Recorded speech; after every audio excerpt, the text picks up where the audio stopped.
जम्मू कश्मीर में परिसीमन प्रक्रिया पूरी हो चुकी है, जिसके बाद से चुनाव की तैयारियां भी तेज हो गई हैं और बीजेपी घाटी में कमल खिलाने के सपने देख रही है, लेकिन उसका ये सपना पूरा होता नजर नहीं आ रहा है। आखिर क्या हो सकती है इसकी वजह, देखिए रिपोर्ट में। जम्मू कश्मीर में इस समय राष्ट्रपति शासन है। ऐसे में जम्मू कश्मीर की जनता की सुरक्षा केंद्र सरकार के ऊपर है, लेकिन सरकार इस मोर्चे पर फेल नजर आ रही है और खासकर कश्मीरी पंडितों के लिए घाटी तो बिल्कुल ही सुरक्षित नहीं है।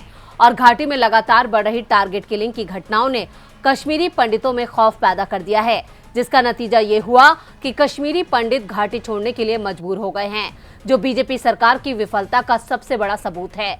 क्योंकि दशकों पहले कश्मीरी पंडितों की जो हालत थी, आज भी वही बनी हुई है, जो कश्मीरी पंडितों की सुरक्षा को लेकर मोदी सरकार के दावों की पोल खोलती है। क्योंकि घाटी से कश्मीरी पंडितों का पलायन आज भी जारी है। उसी कड़ी में 10 कश्मीरी पंडित परिवार डर के कारण शोपियां जिले में स्थित अपना गांव छोड़कर जम्मू पहुंच गए हैं।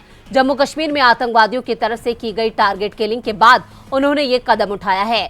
चौधरी गुंड गांव के लोगों ने कहा, हाल के आतंकवादी हमलों ने उन पंडितों के बीच एक प्रकार का भय पैदा कर दिया है, जो 1990 के दशक में आतंकवाद के सबसे कठिन दौर में भी कश्मीर में रहते थे और उन्होंने अपना घर नहीं छोड़ा था। इतना ही नहीं, हाल ही में जान से मारने की धमकी का सामना करने वाले चौधरी गुंड गांव के एक व्यक्ति ने कहा कि 35 से 40 कश्मीरी पंडितों वाले 10 परिवार डर के कारण हमारे गांव से बाहर चले गए हैं।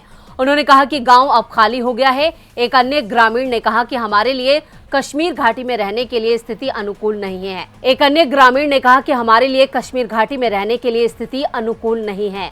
हम डर में जी रहे हैं, हमारे लिए कोई सुरक्षा नहीं है।